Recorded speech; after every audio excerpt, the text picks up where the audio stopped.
হরে কৃষ্ণ, রাধে রাধে বন্ধুরা, কেমন আছো সবাই? আশা করছি তোমরা যে যেখানে আছো সুস্থ আছো এবং ভালো আছো। রাধা মাধবের কৃপায় আমিও মোটামুটি ভালো আছি গো। আর এখন বেলা থেকে ভিডিওটা স্টার্ট করলাম। এখন ঘড়িতে বাজে প্রায় 11টা বেজে গেছে।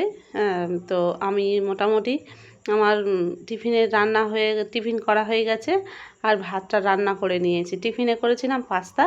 আর এই যে দাদুটাকে দেখতে পাচ্ছ, এই দাদুটা অনেক বয়স হয়েছে জানো তো। আমরা যখন ছোট ছিলাম এই দাদুটার কাছ থেকে মিহিদানা কিনে খেতাম। এই দাদুটা এখনও মিহিদানা বিক্রি করে আর খুবই ভালো কথা বলে, ভীষণ ভালো লাগে। তো ওষুধ খাওয়ার জন্য একটু জল চাইলো, আমি জল দিলাম আর একটু মিহিদানা কিনলাম। আমার গোপাল সোনা রয়েছে আর দাদুটা না খুব ভালো, কি সুন্দর ডায়লগ মতন দেয় গো, ভীষণ ভালো লাগে শুনতে আর হাসিও লাগে। তোমরা একটু শোনো কত সুন্দর করে দাদুটা কথা বলে, দেখো। ওমা ভাজি দিলে বুড়ি মারে খোঁজে নষ্ট হয়ে যায়। গা ভর্তি দেনা পুকুর ভর্তি পানা আর সাদা নিল 5 আর পাথর ভাগি জামায় সবার দিচ্ছে 25 সমান মাছ। ওমা থাল মাছের ঝাল আর পান্না করে ডাল। ওমা বুড়ি দিচ্ছে গুট করে ডাল। আচ্ছা ঠিক আছে, আচ্ছা ঠিক আছে। ওমা কচকরি সেনাপতি দিচ্ছিলাম যাই নেবো মা, গেলে ধারে ঘুট করতে মা যাই নে যাবে। আচ্ছা ঠিক আছে, আচ্ছা ঠিক আছে। 22 টাকা দাম যে দামটা নিল দামে দাম আর 30 টাকা বাইরে টাকা ঠিক আছে। ঠিক আছে, হ্যাঁ হ্যাঁ। তুমি ওষুধটা খেয়ে নাও দাদু। তো দাদুটা চলে গেল, আমি একটু ওষুধ খাওয়ার জন্য জল দিলাম। তো এবারে আমি আমার গোপাল সোনাদেরকে স্নান করিয়ে দিচ্ছি আর বার হব একটু। আজকে যেহেতু পঞ্চমী, তো পঞ্চমীর দিনে বার হচ্ছি আর আকাশটা না একদম ওয়েদারটা ভালো না। কখনো মেঘ করছে, কখনো রোদ্দুর উঠছে, মনে হচ্ছে বৃষ্টি আসবে। তো আমার তো 3 গোপাল সোনা, তো প্রত্যেক দিন আমার গোপাল সোনাদেরকে স্নান করানো, সেবা দেওয়া, এগুলো আমাকে করতে হয়। তো আমি মোটামুটি রেডি হয়েছি আর রেডি হয়ে বার হব। আর তোমাদেরকে দেখাবো। আজকে একটু ব্যাংকে যাব জানো তো, কিছু টাকা তুলতে হবে, কারণ আমার ডাক্তার দেখিয়ে না অনেক টাকা খরচা হয়ে গেছে। আর কালকের একটু কেনাকাটা করেছি, সেগুলো তোমাদেরকে মোটামুটি দেখিয়েছি। ছেলে মেয়েদের যা জামা কাপড় টুকটাক যেগুলো লাগে সেগুলো কিনেছি, কিন্তু মেয়েটা একটু বায়না করছিল ওর একটু কিছু সাজগোজের জিনিস লাগবে। আর আমার কাছে তো মোটে একদম টাকা নেই। আর যা টাকা আছে সেটা আমার বিকালবেলা ডাক্তার দেখাতে যেতে হবে। রিপোর্ট করা হয়েছে, তো সেই রিপোর্ট আনতে গেলে অনেক টাকা খরচা, ডাক্তার দেখিয়ে ওষুধ টষুধ কিনতে হবে। তো যার জন্যে হাতে পয়সা করি নেই, আজকে যাচ্ছি টাকা তুলতে যাব।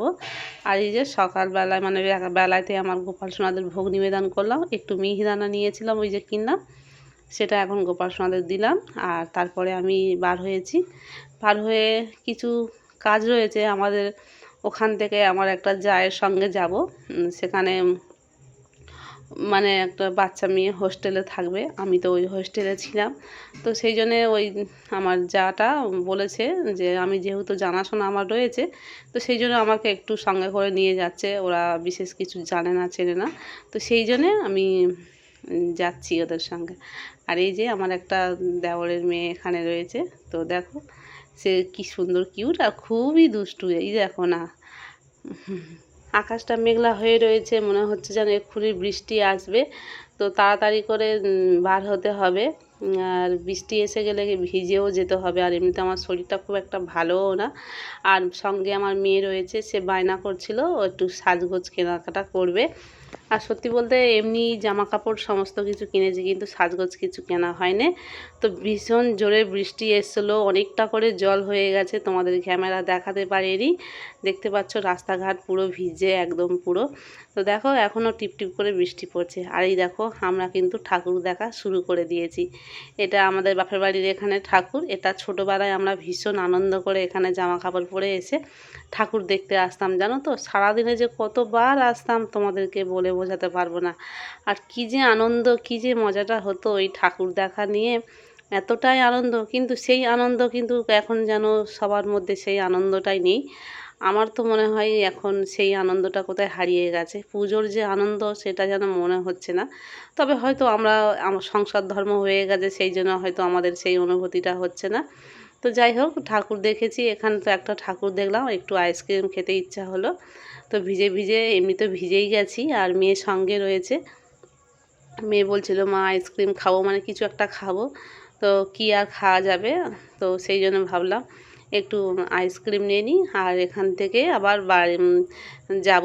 কিন্তু জানো তো, সে যে কাজের জন্য আসলাম সে একটা কাজ হয়েছে আর একটা কাজ হয়নি। হোস্টেলে যে বিষয়টা সেটা মিটে গেছে, সে কাজটা হলো, কিন্তু ওই যে আমি যে ব্যাংকে যাব বলে এসছিলাম, টাকা তুলবো বলে ব্যাংকের লিঙ্ক নেই, তো কি সমস্যায় পড়লাম জানো তো। মেয়েটা আশা করে এসছে, আর আমাদের এখানে মার্কেটে বাজারে এখানে বেশ সাজের জিনিসগুলো খুব সুন্দর, কিন্তু পয়সার জন্য আমি কিছু কিনতে পারলাম না। ঘরে আমার অনেক সাজের জিনিস রয়েছে, কিন্তু পুজোর সময় তো বাচ্চারা একটু বায়না করছে, কি আর করা যাবে। তো দেখো, আমাদের এখানে কিন্তু প্রচুর ঠাকুর, আমাদের জয়নগরে প্রচুর ঠাকুর। এত ঘন ঘন ঠাকুর তোমাদেরকে মানে ঘুরে দেখালে মানে একদম 10 মিনিট ছাড়াছাড়ি ঠাকুর, মানে একদম গায়ে গায়ে হেঁটে, পায়ে হেঁটে ঠাকুর দেখে মানে ফুরোনো যাবে না, এত ঠাকুর, সব ঘুরে দেখাও সম্ভব না। তো দেখো চলে এসেছি আর একটা ঠাকুর দেখতে। তবে আজকের পঞ্চমী তো কোনো লাইট টাইট নেই, সবে সব ঠাকুর মুখ খুলেছে, মুখ দর্শন তবু যাই হোক, রাত্রে বেরোতে পারবো কি তারও ঠিক নেই। এখন মায়ের দর্শন করে নিলাম, আর তোমরাও দর্শন করে নাও। তো দেখতে পাচ্ছ, আর এই ওপরে ঝাড়বাতিটা কিন্তু খুবই সুন্দর, খুবই অপূর্ব, মানে লাইটটা যখন জ্বালাবে না তখন এত ভালো লাগবে তোমাদেরকে কি বলে বোঝাতে পারবো না। আর এখানে প্রত্যেক বছরও ঝাড়বাতিটা ভীষণ সুন্দর করে, খুব ভালো লাগে দেখতে। তবে ঠাকুরটা এবছর দক্ষিণমুখও করেছে না, খুবই ভালো করেছে, কারণ প্রত্যেক বছরে পশ্চিমমুখও প্যান্ডেল করতো, আর ঠাকুরের মুখটাও পশ্চিমমুখও থাকতো, কিন্তু আমাদের হিন্দু শাস্ত্রে যেটা আর কি আমাদের মানে পশ্চিমমুখও করতে নেই, কারণ যারা প্রণাম করবে প্রত্যেকবারই মানে ওই দিকে হবে, তো পেছনভাবে মুখ করে হবে, তো সেই জন্যে উল্টো দিকে এবছর করেছে, দক্ষিণমুখও করেছে, মানে খুব ভালো করেছে। আগে হতো কি পূর্বমুখও, মানে পূর্ব দিকে পেছন করতে থাকতে হতো, তো সেই জন্যে এরকমভাবে করেছে, খুব ভালো হয়েছে জানো তো। তো দেখো, ঠাকুর দেখা আমার হয়ে গেল, তোমাদেরকে একটু দর্শন করালাম পঞ্চমীর দিনে। আমার বেলাতে কিন্তু ঠাকুর দেখা হয়ে গেল, আর এখনও গায়ে গায়ে এখনও অনেক প্যান্ডেল রয়েছে, সবটা তোমাদেরকে দেখাতে পারলাম না। মেয়ে বলছে যে এখন তুমি দেখিয়ে দিচ্ছ কেন মা, রাত্রে ঠাকুর দেখবো তখন দেখাবে। তো ভিডিওটা কেমন লাগলো তোমরা কমেন্ট করে জানিও। রাধে রাধে, হরি বল।